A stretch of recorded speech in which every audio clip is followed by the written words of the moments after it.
وزیر اعلیٰ محترمہ مریم نواز شریف کے محفوظ پنجاب کے خواب کو عملی جامہ پہنانے کے لیے کرائم کنٹرول ڈپارٹمنٹ قائم کیا گیا۔ پنجاب میں شہری منصوبہ بندی، زمین کے بہترین استعمال کے لیے Punjab special planning and standardisation authority کی بنیاد رکھی گئی۔ قدرتی آفات سے بہتر انداز میں نپٹنے کے لیے پی ڈی ایم اے کی استعداد کار بڑھانے کا فیصلہ کیا گیا۔ صوبائی محصولات میں اضافے اور ٹیکس نیٹ بڑھانے کے لیے پنجاب ریونیو اتھارٹی کا دائرہ کار 14 اضلاع سے پورے پنجاب تک بڑھا دیا گیا ہے۔ ٹیکس قوانین میں اصلاح کے علاوہ افرادی قوت میں اضافہ بھی کیا گیا ہے۔ یہ سب اقدامات پنجاب کی مثالی ترقی، خوشحالی اور اچھی حکمرانی کے سفر کے سنگ میل ہیں۔ جناب اسپیکر، غیر معمولی حالات میں مالی سال 2026-27 کی بجٹ سازی میں مشکلات کے باوجود وزیر اعلیٰ محترمہ مریم نواز شریف صاحبہ نے سماجی شعبے اور عوام کی مدد کے لیے منصوبوں پر کوئی سمجھوتہ نہیں کیا۔ حکومت نے فیصلہ کیا عوام پر بوجھ ڈالے بغیر ترقی کے راستے تلاش کیے جائیں گے۔ جناب اسپیکر، ان حالات میں حکومت پنجاب نے مالی استحکام اور سمارٹ گورننس کے ذریعے جامع اصلاحات متعارف کروائیں۔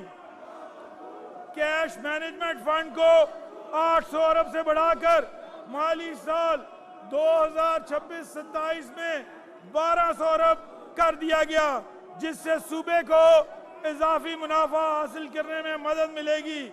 مالی سال 2025-26 میں پنجاب کے گندم کے قرضے کو مکمل طور پر ختم کر دیا گیا۔ جناب اسپیکر، گزشتہ 3 سال کے دوران 760 ارب روپے کا ڈومیسٹک ڈیٹ واپس کیا گیا۔ بروقت اصلاحی اقدامات نہ کیے جاتے تو یہ قرض آج 1 کھرب روپے سے بھی تجاوز کر چکا ہوتا۔ ٹیکس کے نظام میں شفافیت یقینی بنانے کے لیے انتظامی اصلاحات بھی متعارف کروائی گئی ہیں۔ مالی سال 2026-27 کے دوران پراپرٹی ٹیکس کے لیے ای پیمنٹ لازمی قرار دی گئی ہے۔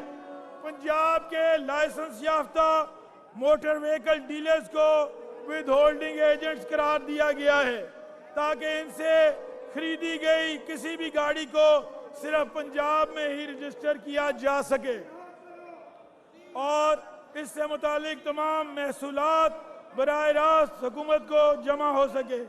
اسی طرح بینکوں کو کلیکٹنگ ایجنٹس مقرر کر کے ڈیبٹ اور کریڈٹ کارڈ کے ذریعے کی گئی ادائیگیوں سے وصول شدہ صوبائی ٹیکسز کی کٹوتی کو ممکن بنایا گیا ہے تاکہ ٹیکس کی وصولی فوری اور شفاف ہو سکے۔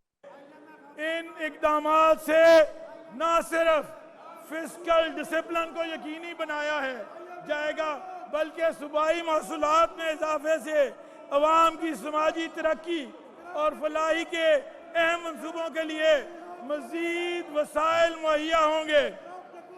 جناب اسپیکر، عوام کو بوجھ سے بچانے کے لیے وزیر اعلیٰ محترمہ مریم نواز شریف نے پراپرٹی ٹیکس کے لیٹ پیمنٹ سرچارج ماہانہ کی بجائے سمائی بنیادوں پر وصول کرنے کا فیصلہ کیا ہے۔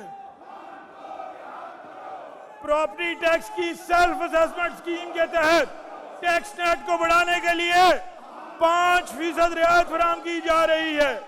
ماحول دوست ٹرانسپورٹ کے فروغ کے لیے الیکٹرک گاڑیوں پر ٹوکن ٹیکس کی چھوٹ 95 سے بڑھا کر 99% کی جا رہی ہے۔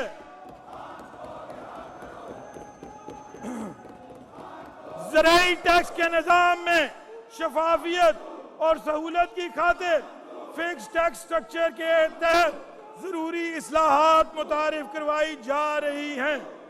کاٹن فی کو مکمل طور پر ختم کر دی گئی ہے، جس سے